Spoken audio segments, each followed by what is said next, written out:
अड्डा for bankers में आप सभी का वेलकम है।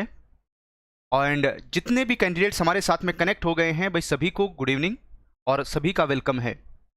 आप सभी से एक छोटी सी रिक्वेस्ट रहती है कि इस वीडियो का लिंक जल्दी से कॉपी कर लीजिए एंड उसका लिंक कॉपी करके अपने Facebook, Telegram group, WhatsApp group, जहां भी आप जीआईबी डीबीएफ के कैंडिडेट्स के साथ में कनेक्टेड हैं उनके साथ में जल्दी से शेयर कर दो, सो दैट आज भी हम जो वेरी इंपॉर्टेंट क्वेश्चन आपके साथ में डिस्कस करने वाले हैं एंड ये जो सभी क्वेश्चंस हैं सभी तक पहुंच सकें और इन क्वेश्चंस का बेनिफिट सभी को मिले।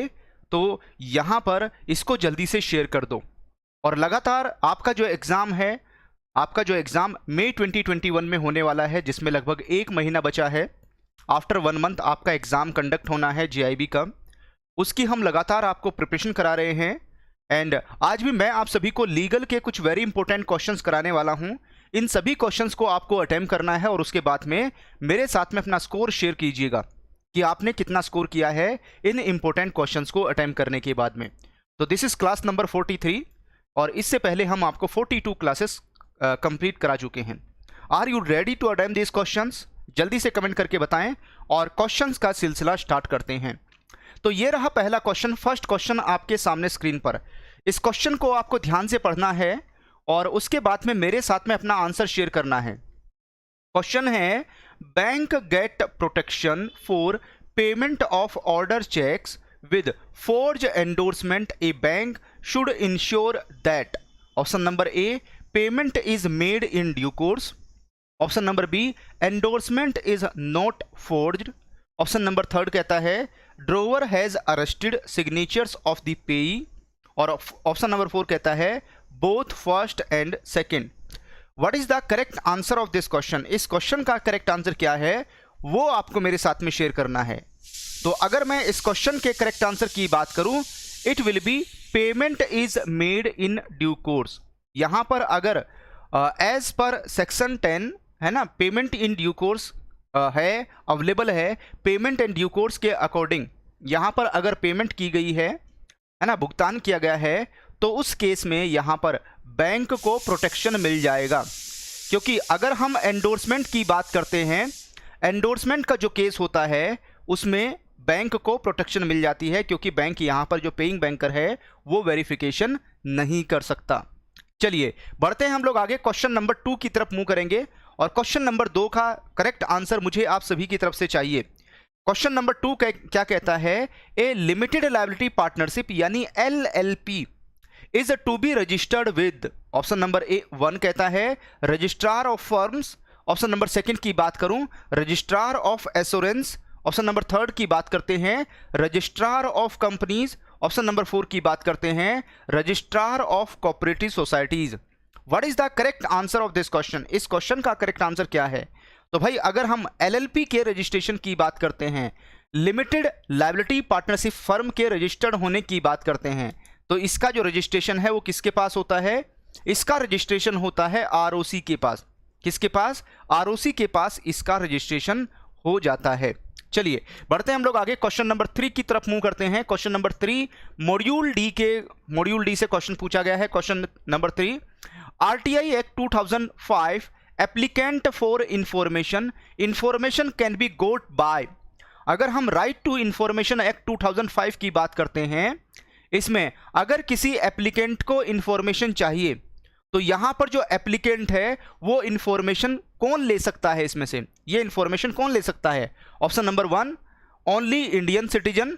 ऑप्शन नंबर 2 कहता है any foreign visitor in India. Option number 3 any person of the world.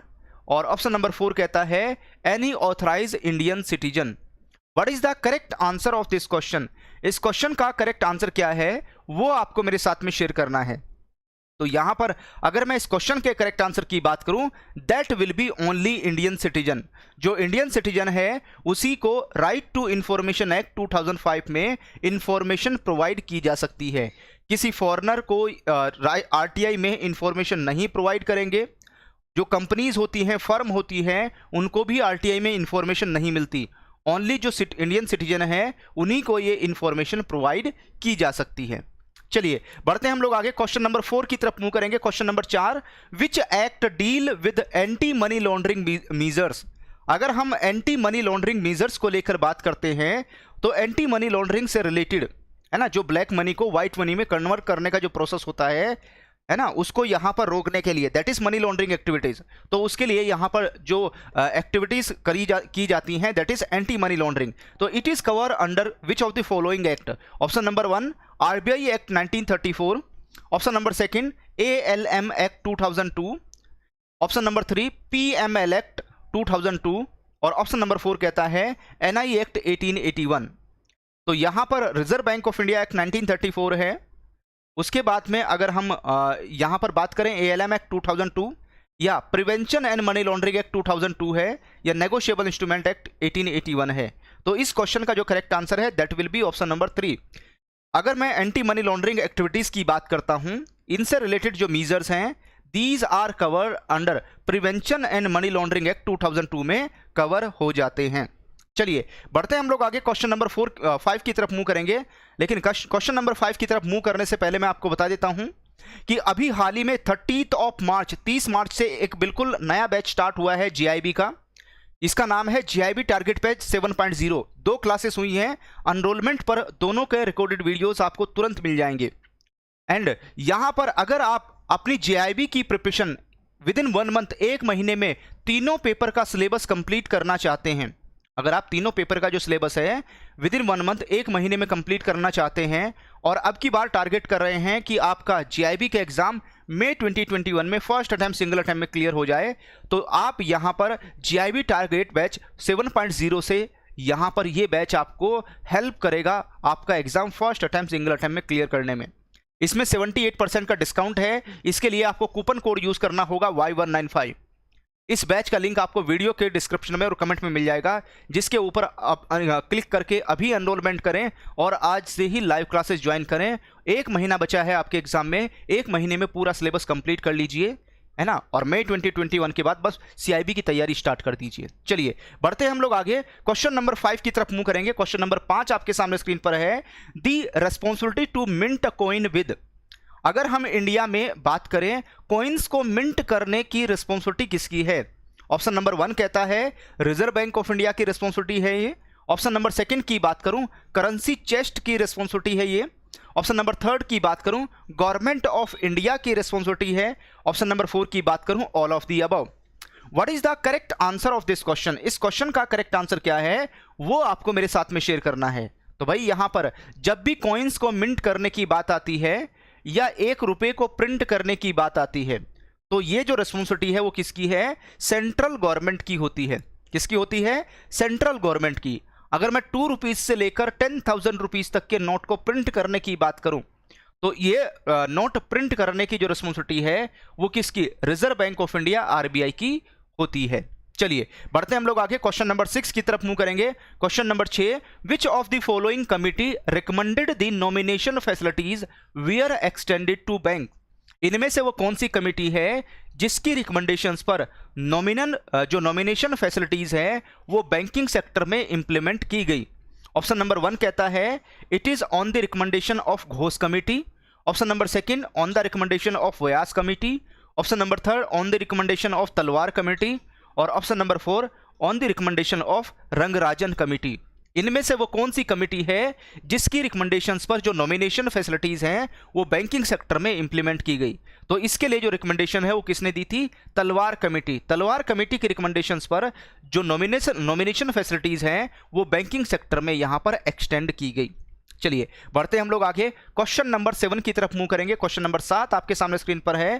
Question number 7 क्या कहता है? Central consumer protection council to be presided by, यानी यहां पर अगर हम सेंट्रल कंज्यूमर प्रोटेक्शन काउंसिल की बात करते हैं, इस काउंसिल को कौन हेड करता है? ऑप्शन नंबर 1 कहता है कि जो प्रेसिडेंट ऑफ इंडिया है वो इस सेंट्रल कंज्यूमर प्रोटेक्शन काउंसिल को हेड करते हैं। ऑप्शन नंबर 2 कहता है prime minister of India. Option number 3 की बात करता हूं, chief justice of supreme court.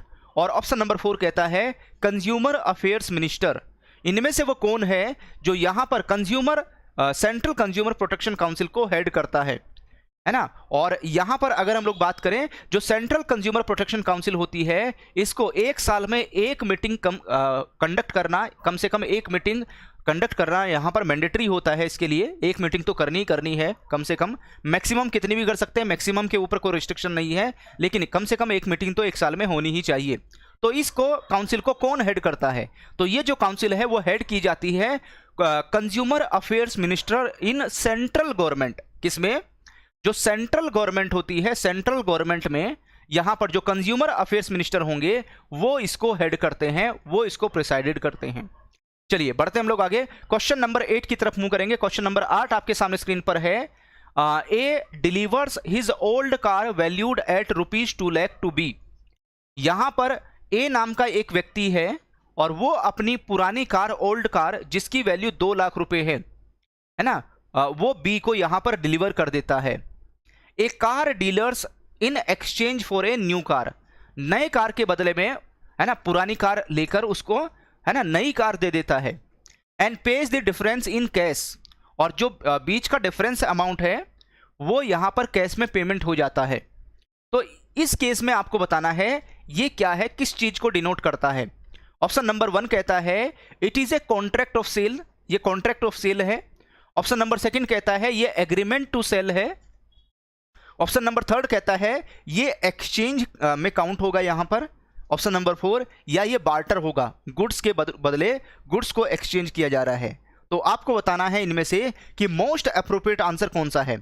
तो इस क्वेश्चन का आपको मोस्ट अप्रोप्रिएट आंसर टिक करना है। तो भाई यहां पर अगर मैं इस क्वेश्चन के करेक्ट आंसर की बात करूं, that will be option number A, it is contract of sale. ये क्या है? कॉन्ट्रैक्ट ऑफ सेल होगा यहां पर, क्योंकि यहां पर एक कैश अमाउंट की बात भी की जा रही है। किसकी बात हो रही है?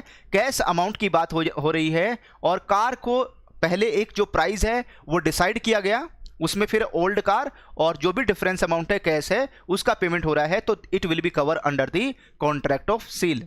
Agreement to sell for future goods होता है, जो गुड्स फ्यूचर में डिलीवर होंगे उसके लिए। एक्सचेंज का मतलब है जैसे आप फॉरेन एक्सचेंज होता है, एक करेंसी दी दूसरी करेंसी ले ली, है ना, रुपी दिया डॉलर ले लिया, तो वो एक्सचेंज होता है। बार्टर में गुड्स के बदले गुड्स, है ना, पोटैटो दो टमाटो ले लो, है ना, this is barter system.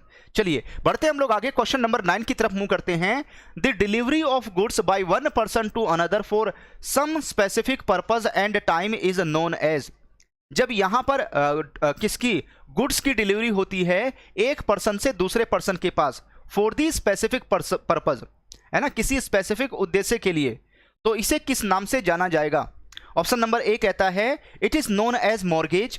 Option number B की बात करूं, it is known as pledge. Option number C की बात करूं, it is known as bailment. और ऑप्शन नंबर डी की बात करता हूं, it is known as charge. What is the correct answer of this question? इस क्वेश्चन का करेक्ट आंसर क्या है वो आपको मेरे साथ में शेयर करना है। तो भाई यहां पर अगर मैं इस क्वेश्चन के करेक्ट आंसर की बात करूं, it is known as bailment. क्या बोलेंगे इसको? बेलमेंट के नाम से जाना जाएगा।